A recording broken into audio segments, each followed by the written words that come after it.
Hello, my name is Zach, and my claim of fact speech is going to be on the education system.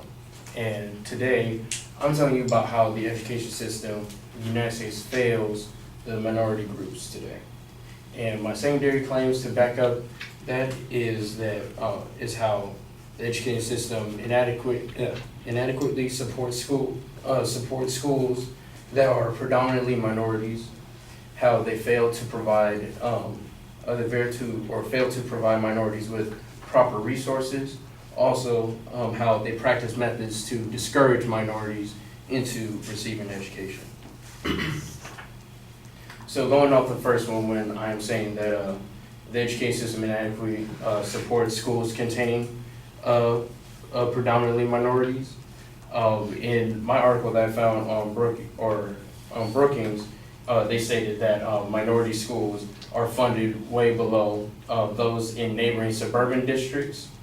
And then they even talked about how dating back to the 1960s, where it was most African American, Latino, and Native American students were educated in wholly segregated schools that were funded at rates many times lower than those serving whites, and excluded them from many higher institutions.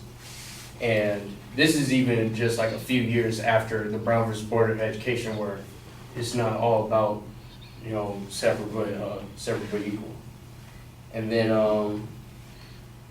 the next one would also be due to them not supporting the schools. These schools aren't able to attain, or due to these inequitable finances, which of course money and stuff, they are this inflicts disproportionate harm, and it affects both minorities and also disadvantaged or economically disadvantaged people, to where it can even just be white people that are just trying to get through.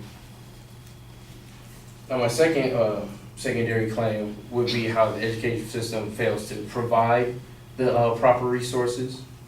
And like I was saying earlier about without proper funds, without that, they won't be able to have up-to-date curriculum and also pay for well-educated teachers.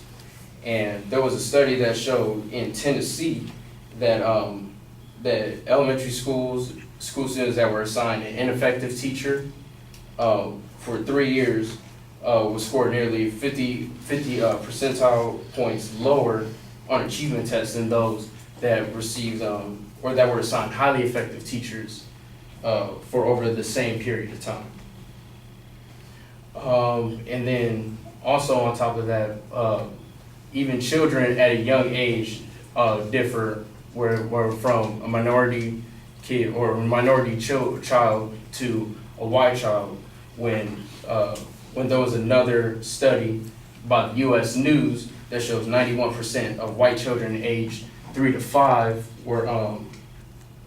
who weren't enrolled in kindergarten yet were read by family members 3 or more times a week by them, while only 78% of black children were read at the same frequency. And some of this does have to go with during times where it was their parents that either struggled to get education or didn't get education. So it's just, they feel, which also continues the study where they were saying that these parents wouldn't expect their child to end up getting education. Then also, the U.S. News conducted a study of the graduation rates in college between whites, blacks, and Latinos in the span of 4 to 6 years.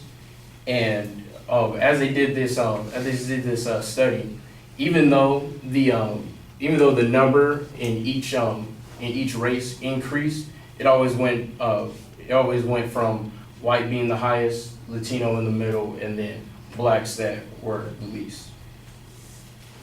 Then my last supporting claim for this would be how the education system practice methods that discourage minorities from attending schools.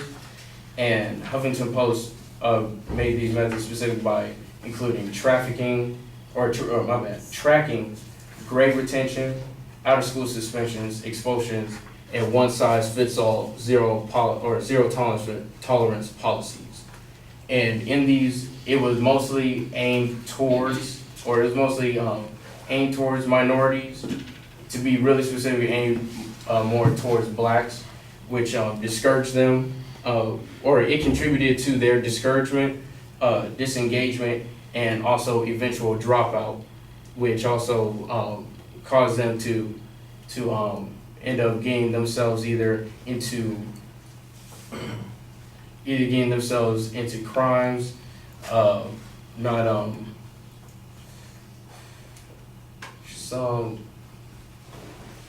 let's say crimes, but yeah. Then Huffington Post was also saying how there basically is discrimination between these methods by saying 1 in 5 black boys, or more than one in 10 black girls will receive these out of school suspensions, and compared to the 9% of Hispanic boys, or the 4% of the 7% of white boys that would receive these same the same methods, or would be treated the same. And then to basically wrap this all up, the education system is failing to uphold basically after a Board of Education where we will all get an equal opportunity to receive education, when it shows over time in studies that we still are being treated unequal. Thank you.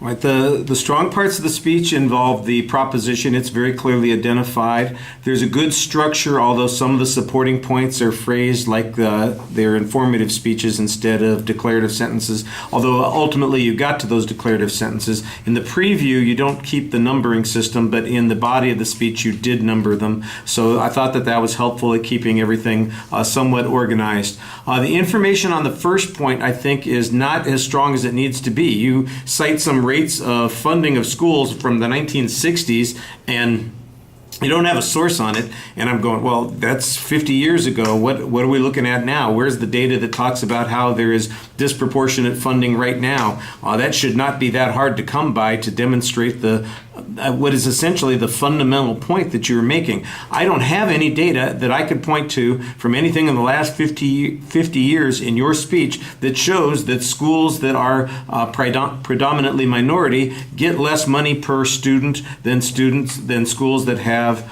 non-minority students in them. And that's the key point of your argument, and there's no data to support it. So that's something that's missing here that really is essential. On the second part of the speech, where you're talking about how they're failing the schools by not being able to provide adequate resources, it sounds a little bit like the same point that you were making before. I guess the argument is extended with some statistical information. You've got this Tennessee study that talks about why people, if they get the right kind of teachers, they do better on test taking. If they don't get very good teachers, they don't do very well on the test taking. I'm going, okay, that's a good start. Where's the stuff that says that the teachers that are really effective go to the schools with the most money? I think there's probably an argument here that would support that, but you don't present it. You kind of just take that as a given, and I think that needs to be in the argument. There's some statistical data that you present on these points.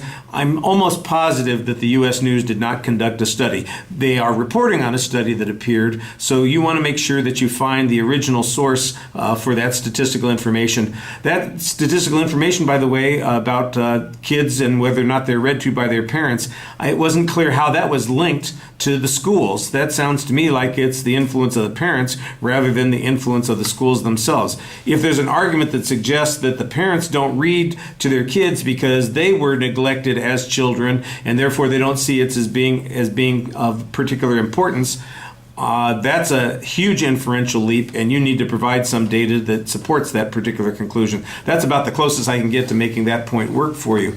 On the third point, the phrasing here is just a little bit awkward. I think I understand the point that you're making, that there are disproportionately problematic guidelines or rules that are being applied that have a negative consequence to one group more than another. And there was some statistical information on that. I thought that that was pretty good information, although we do need to have the data that suggests that these problems are in some way based on, like I said, the school's interpretation of rules or behaviors or their unfair application of it. The fact that there's a statistical difference doesn't necessarily mean it's the school's fault. Why isn't it not the kids' fault? Maybe the kids are just more out of line in one group than another. I don't know. And I would need to see some information that supports the conclusion that you're presenting there. I think you've got the right idea, but I think it's missing that link there. All right, thank you.